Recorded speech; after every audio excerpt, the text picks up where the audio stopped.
नमस्कार विद्यार्थी मित्रांनो, सह्याद्री IAS मध्ये आपल्या सर्वांचं स्वागत. तर आज मी एक अतिशय महत्त्वाच्या विषयावर बोलणार आहे. राज्यसेवेची मुख्य परीक्षा असो किंवा UPSCची मुख्य परीक्षा असो, यामध्ये वैकल्पिक विषयाची निवड करणं हा तुमच्या अभ्यासामधला, तुमच्या प्रिपरेशन मधला सर्वात महत्त्वाचा टप्पा आहे. आणि हा निर्णय जर चुकला तर त्याची फार मोठी किंमत तुम्हाला मोजायला लागू शकते. मग काही विद्यार्थ्यांचा ऑप्शनल निवडताना चुकतो, म्हणजे काही ते निकष चुकीच्या पद्धतीने लावतात. जसं त्यांना वाटतं एखादा ऑप्शनल फार स्कोरिंग आहे तो घ्यावा, आणि मग काही दिवसांनी कळतं, काही वर्षांनी कळतं, 1-2 अटेम्प्ट दिल्यानंतर कळतं की ह्या ऑप्शनल मध्ये आपल्याला मार्क्स येत नाहीयेत.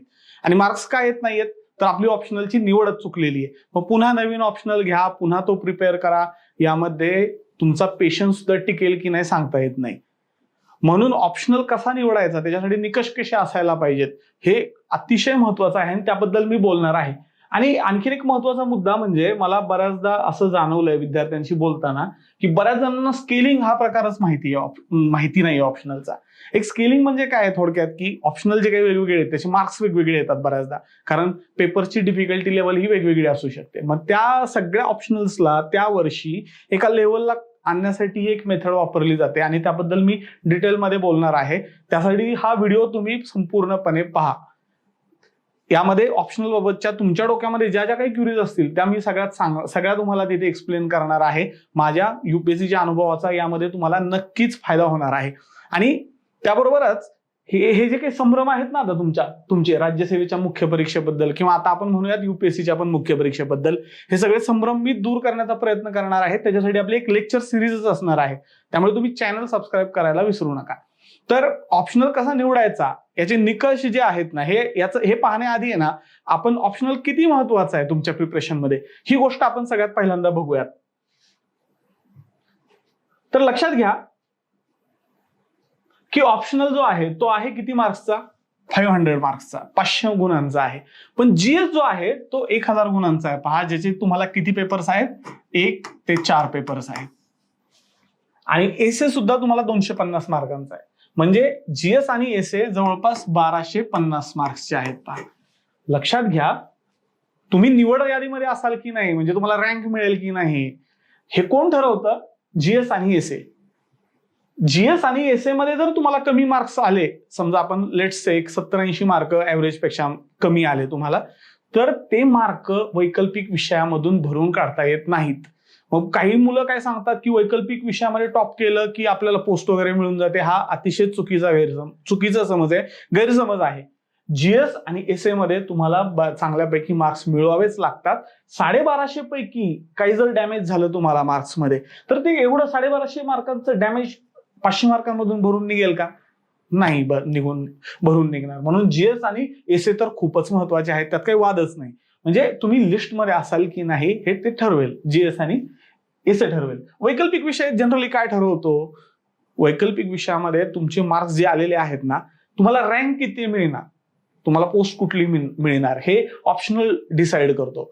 ऑप्शनल मध्ये जर तुम्हाला ऍव्हरेज मार्क्स आले तर तुमचं एक ऍव्हरेज रँकिंग येईल, आणि ऑप्शनल मध्ये जर एक्सिलंट मार्क्स आले तर तुमचं रँकिंग खूप चांगलं येईल. पण GS आणि एसे मध्ये जर दुर्लक्ष केलं आणि तिथे कमी गुण जर आले तर त्याची भरपाई वैकल्पिक विषयातून करणं अवघड आहे. ही गोष्ट तुम्ही स्पष्टपणे ध्यानात घ्या.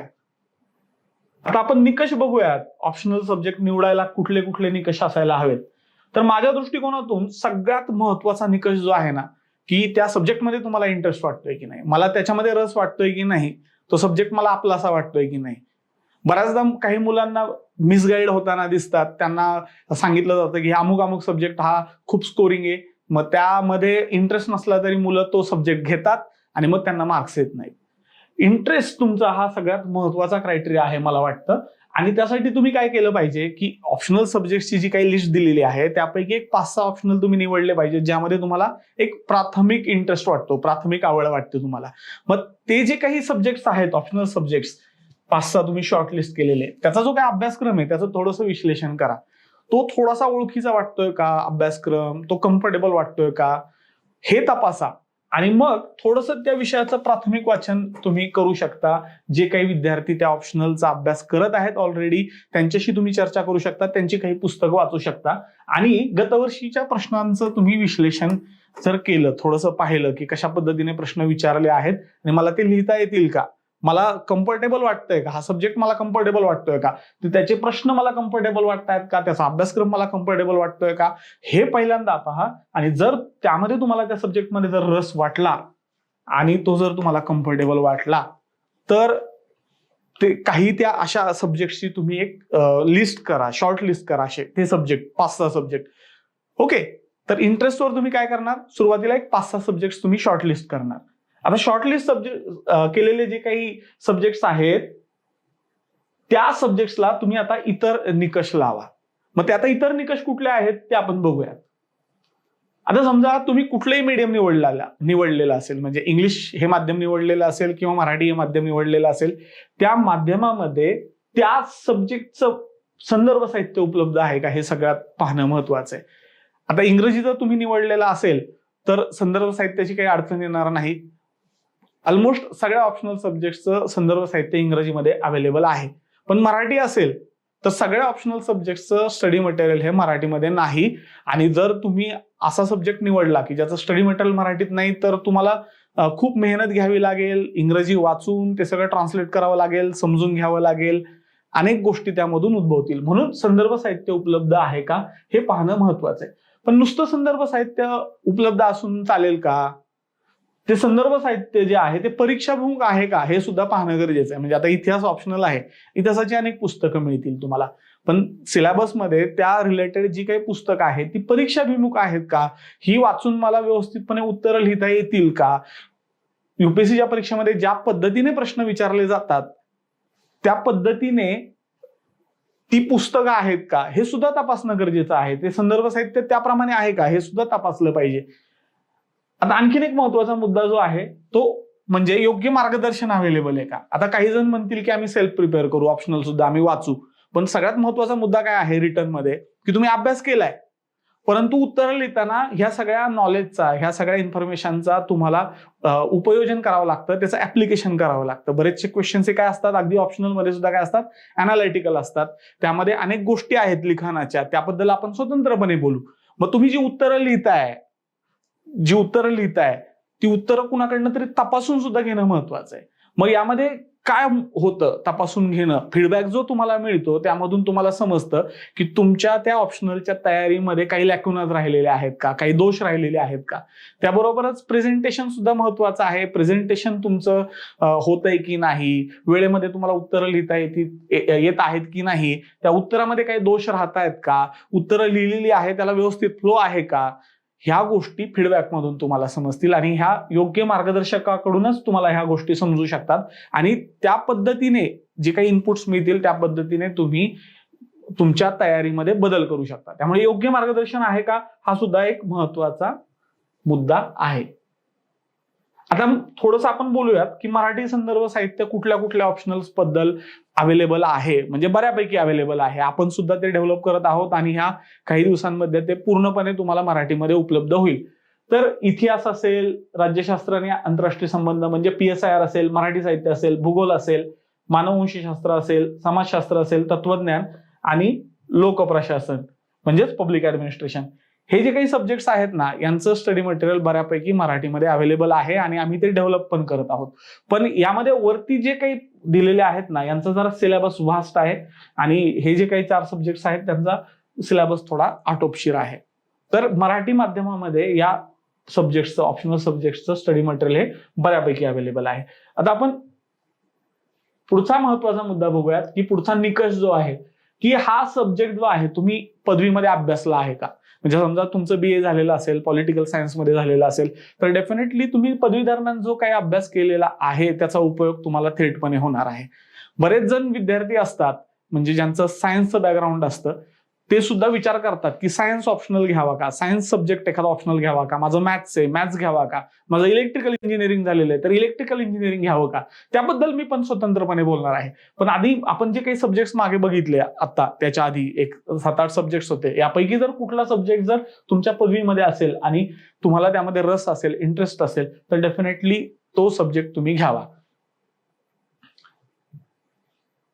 पुढचा निकष आपण बघूयात. मी सब्जेक्ट घेतला पण त्या सब्जेक्टचा अभ्यासक्रम पण किती मोठा आहे हा सुद्धा फॅक्टर तुम्ही लक्षात घेणं गरजेचं आहे. त्याचं कारण असं की बऱ्याचदा ऑप्शनल जर खूप फास्ट असेल, म्हणजे माझ्या बाबतीत माझा मराठी साहित्य होता, म्हणजे पूर्वी 2 ऑप्शनल होते, त्यावेळी माझा झुलॉजी सुद्धा ऑप्शनल होता, किंवा अँथ्रोपॉलॉजी सुद्धा अभ्यास मी केलेला आहे. तर तुलनेमध्ये झुलॉजी आणि मराठी लिटरेचर खूप मोठे ऑप्शनल आहेत. आणि ह्या ऑप्शनलचा अभ्यास करता करता जीएस कडे आणि एसए कडे त्याच्या तयारीकडे बऱ्याचदा दुर्लक्ष होतं. म्हणून तुमचं ऑप्शनल किती व्हास्ट आहे, त्याचा अभ्यासक्रम किती व्हास्ट आहे, हे सुद्धा तुम्ही तपासून पहा. म्हणजे मी आधी सांगितलं तुम्हाला, इतिहास असेल, राज्यशास्त्र असेल किंवा भूगोल असेल, या सब्जेक्टचा सिलेबस हा व्हास्ट आहे तुलनेने सोशॉलॉजी सारखा सब्जेक्ट असेल किंवा अँथ्रोपॉलॉजी सारखा सब्जेक्ट असेल, फिलॉसॉफी सारखा सब्जेक्ट असेल, यांचा सिलेबस हा आटोपशीर आहे. आणि हे सब्जेक्ट जे आहेत ना, ते कमी वेळेमध्ये होतात तयार. म्हणजे बघा, तयारीसाठी किती वेळ लागेल. आता मुद्दा आणखीन एक आहे, मी ऑप्शनल मोठा सब्जेक्ट केला सुद्धा, म्हणजे अगदी परीक्षेच्या आधी वर्षभरच मी ऑप्शनल सब्जेक्ट तयार करून ठेवला, पण नेमका परीक्षेच्या आधी मला रिव्हिजन करावं लागतं. त्याचं रिव्हिजनसाठी मग ऑप्शनल सोपं आहे का? कारण रिव्हिजन जर ऑप्शनलचं झालं नाही किंवा ऑप्शनलच्या रिव्हिजनला जर खूप जास्त वेळ गेला तर जीएस आणि एसए कडे दुर्लक्ष होण्याची शक्यता ही वाढते.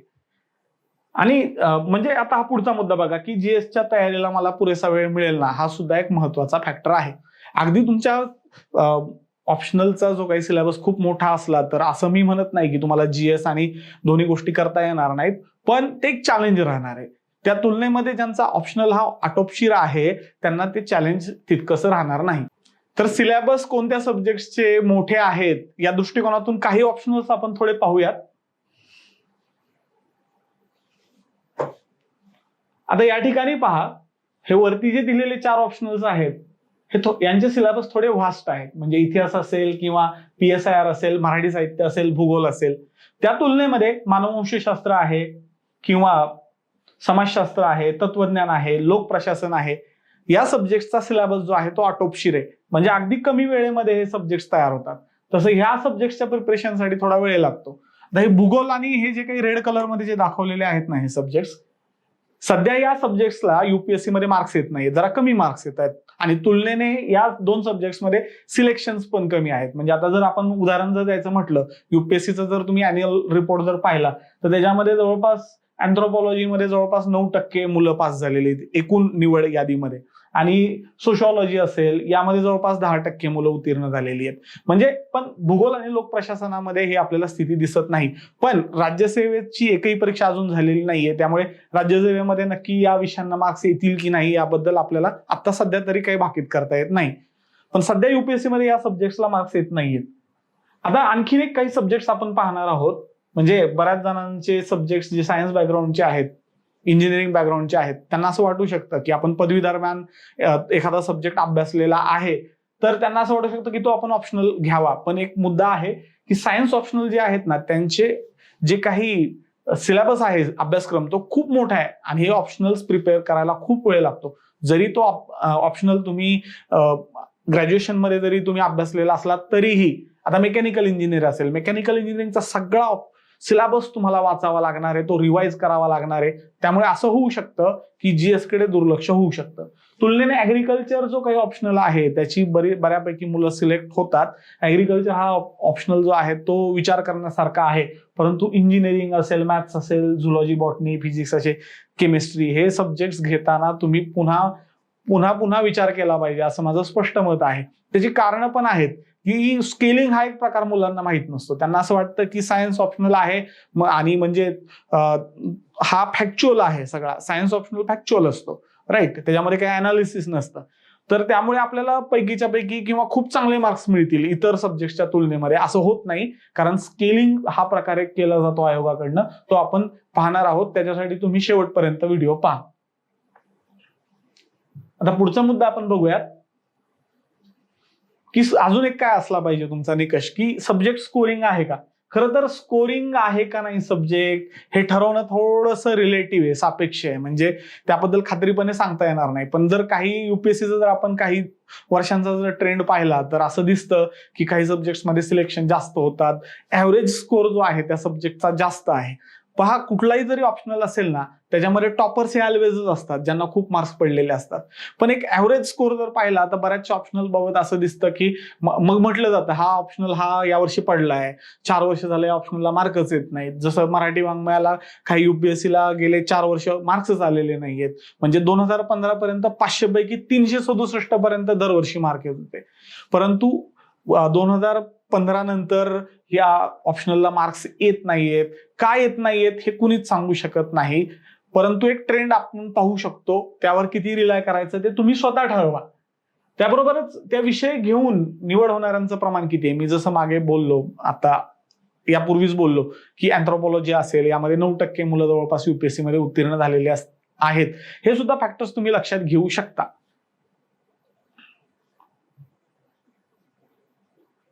आता आपण वळूयात, स्केलिंग म्हणजे नक्की काय असतं. स्केलिंग बाबत अधिकृतपणे कुठल्याही गोष्टी आयोगाने सांगितलेल्या नाही आहेत, परंतु सगळ्यांना ठाऊक आहे की ऑप्शनल्स मध्ये स्केलिंग केलं जातं. त्याबरोबर स्केलिंगची मेथड काय आहे हे सुद्धा अजूनपर्यंत युपीएससीने किंवा आयोगाने डिस्क्लोज केलेलं नाहीये. त्यासाठी कुठली मेथडॉलॉजी, ते कुठली पद्धती, कुठली स्टॅटिस्टिकल मेथड वापरतात हे सुद्धा अजूनपर्यंत डिस्क्लोज केलेलं नाहीये. हे संपूर्णपणे कॉन्फिडेन्शियल आहे, परंतु आपण अंदाज बांधू शकतो त्याबाबत. तर काय होतं की ऑप्शनल जे काही सब्जेक्ट आहेत बघा, जीएस जो असेल किंवा एसए असेल, त्याचा पेपर, त्याचे क्वेश्चन सगळ्यांना समान आहेत. त्यामुळे तिथे स्केलिंग करायची गरज नाही. पण ऑप्शनल सब्जेक्ट जो आहे तो प्रत्येकासाठी वेगळा आहे. इव्हॅल्युएशनची पद्धती सुद्धा वेगळी असणार आहे. जसं सायन्स ऑप्शनल जे असतात, सायन्स ऑप्शनल हे अगदी त्याची उत्तर फॅक्च्युअल असतात, तिथे मार्क्स जास्त येतील मुलांना. ह्युमॅनिटीजच्या याच्यामध्ये कमी येतील, कारण तिथे काही 2x2 = 4 असं काही नसतं, जसं मॅथ्समध्ये असतं. त्यामुळे आणि त्याबरोबरच डिफिकल्टी लेवल जी आहे वेगवेगळ्या ऑप्शनलची, ती दरवर्षी वेगळी असू शकते. त्यानंतर इव्हॅल्युएशन करताना किती कडक पेपर तपासले आहेत हे सुद्धा प्रत्येक ऑप्शनलसाठी थोडंसं वेगवेगळं असू शकतं. म्हणून ह्या मार्क्समध्ये जे व्हेरिएशन येतात, म्हणजे सुरुवातीला पेपर तपासले जातात त्यावेळी इव्हॅल्युएटर जो काही मार्क्स देतो ते रॉ मार्क्स असतात. हे रॉ मार्क्स झाले. पण हे रॉ मार्क्स तुमच्या गुणपत्रिकेवर येतात का? तर अजिबात नाही. या रॉ मार्क्सचं स्केलिंग केलं जातं आणि अशा पद्धतीने केलं जातं की ह्या ऑप्शनल्सचे मार्क्स जे आहेत विद्यार्थ्यांचे ते समान पातळीवर येतील. मग यासाठी नक्की काय स्टॅटिस्टिकल कुठली मेथड वापरतात हे अजूनपर्यंत कुठल्याच आयोगाने किंवा युपीएससीने सुद्धा डिस्क्लोज होऊन दिलेलं नाहीये. पण याचा पुरावा काय स्केलिंगचा? स्केलिंग तर त्याबाबत चर्चा तर आहेच आणि होतं ते, परंतु एक पुरावा मी सहजपणे सांगतो तुम्हाला, जो तुम्ही अगदी काही युपीएससीचे काही टॉपर्स आहेत त्यांचे ट्रान्सक्रिप्ट जरी वाचले, त्यांचे इंटरव्ह्यू जरी वाचले तरी तुम्हाला समजेल. आता मॅथ्स एक ऑप्शनल आहे. समजा मॅथ्समध्ये तुम्ही 500 पैकी 490चे प्रॉब्लेम्स अगदी करेक्ट सॉल्व्ह केले, तर तुम्हाला मार्क्स किती यायला पाहिजेत? 490 यायला पाहिजे. 490 नाही येतात तुम्हाला 320 ते 340 अशा पद्धतीने येतात. म्हणजे इतर ऑप्शनल्सच्या आसपासच तुम्हाला मार्क्स येतात. म्हणजे जो टॉपर असेल मॅथ्सचा त्याला बरोबर ह्युमॅनिटीजच्या टॉपर्सच्या लेवलला आणलं जातं. त्याच्यासाठी काय मेथड वापरतात ती आयोगालाच ठाऊक. मग आता काही विद्यार्थी काय करतात, त्यांना स्केलिंगच माहित नसतं. आता एक विद्यार्थी मला भेटला, तो मला म्हणे की माझा मॅथ्स ऑप्शनल आहे. मग मी त्याला म्हटलं, अरे मॅथ्स रिस्की ऑप्शनल आहे, तुला किती सॉल्व्ह करू शकतो? तो म्हटला की सर इतर ऑप्शनल्सला 300 पर्यंत मार्क येतात, मी तर 350चं अगदी करेक्ट सॉल्व्ह करेन. मी त्याला सांगितलं, अरे बाळा 350 मार्क जर तू करेक्ट सॉल्व्ह केलं ना तर तुला फायनल मार्क येतील 150, 160, 170 असे काहीतरी मार्क्स येतील. मग त्याला खरंच वाटलं नाही. मग मी म्हटलं, बाबा तू टॉपरचे इंटरव्ह्यू वाच. मॅथ्समध्ये ज्यांना 320, 340 मार्क्स आहेत त्यांनी पेपर किती करेक्ट सॉल्व्ह केला होता हे त्यांना विचार. तर माझ्या माहितीप्रमाणे माझे जे काही ओळखीचे लोक होते 490चा करेक्ट अटेम्प्ट केल्यानंतर त्यांना तेवढे मार्क्स आलेले होते. म्हणून हा स्केलिंगचा सुद्धा फॅक्टर जो आहे तो विशेषतः ऑप्शनल सायन्स सब्जेक्ट निवडण्याचा जे काही लोक विचार करतायत ना, त्यांनी हा स्केलिंगचा फॅक्टर जो आहे तो लक्षात घ्यावा. आता आणखीन एक महत्वाचा निकष जो आहे की तुम्ही जो काही ऑप्शनल निवडलेला आहे त्याचा तुम्हाला जीएस मध्ये काय उपयोग होईल. जसं पीएसआयआरचा थेटपणे उपयोग तुम्हाला पॉलिटीमध्ये किंवा आयआर मध्ये होतो. पण एक मुद्दा लक्षात घ्या की ज्या लेवलने, ज्या डेप्थने, ज्या खोलीने आपण ऑप्शनल सब्जेक्ट वाचतो किंवा ऑप्शनल सब्जेक्टमध्ये उत्तर लिहितो किंवा ऑप्शनल सब्जेक्टमध्ये प्रश्न विचारले जातात, तेवढी डेप्थ तुम्हाला जीएसची उत्तरं लिहिताना आवश्यक नसतात, अजिबात आवश्यक नसतात. त्यामुळे समजा पॉलिटी असेल बाबा, तर पॉल सायन्स अभ्यासताना मी ज्या डेप्थने अभ्यास करेल त्या डेप्थने मला जीएस साठी अभ्यास करण्याची गरज नसते. म्हणून मी हा सगळ्यात शेवटचा निकष ठेवलेला आहे. बरेच जण काय म्हणतात की तुम्ही हाच घ्या ऑप्शनल, तुम्हाला जीएस ला फायदा होईल, म्हणजे आमचा ऑप्शनल घ्या, हिस्ट्री घ्या, म्हणजे पटवून सांगण्याचा प्रयत्न करतात. मी सांगेल हा फॅक्टर तुम्ही अजिबात लक्षात घेऊ नका. तुमचा ऑप्शनल कुठलाही जरी असला तरी पॉलिटी जे काय आहे किंवा हिस्ट्री आहे ते वाचायला फारसं काही आपल्याला डेप्थ मध्ये जावं लागत नाही. ते सामान्य अध्ययन आहे, पहा, जनरल स्टडीज आहे, तो स्पेशालिटीचा सब्जेक्ट नाहीये. कॉमन सिटीजन्सला जितपत माहिती असणं आवश्यक आहे, त्यांचा अभ्यास जितपत असणं आवश्यक आहे, तेवढाच इथे जनरल स्टडीज मध्ये अपेक्षित असतो. तर मला वाटतं हे सगळे फॅक्टर्स तुमच्या लक्षात आलेले असतील. ऑप्शनलची निवड ही अत्यंत महत्वाची आहे. हा अत्यंत महत्वाचा टप्पा आहे तुमच्या अभ्यासाचा. आणि वेगवेगळे जे काही ऑप्शनल्स आहेत त्यांच्याबद्दल प्राथमिक माहिती तर मी देणारच आहे. मी विशेषतः अँथ्रोपॉलॉजी सब्जेक्ट मी स्वतः शिकवणार आहे आणि अँथ्रोपॉलॉजीचे सेपरेट व्हिडिओज तुम्हाला पाहायला मिळतील. तर मला वाटतं की तुमच्या क्युरीज ह्या बऱ्याचशा सॉल्व्ह झालेल्या असतील. तर चॅनलला नक्की सबस्क्राईब करा आणि आपण बरेचसे असे व्हिडिओज बनवणार आहोत जेणेकरून तुमच्यामध्ये जो काही संभ्रम असेल तो संभ्रम पूर्णपणे दूर होईल आणि तुमची प्रिपरेशन सुकर होईल.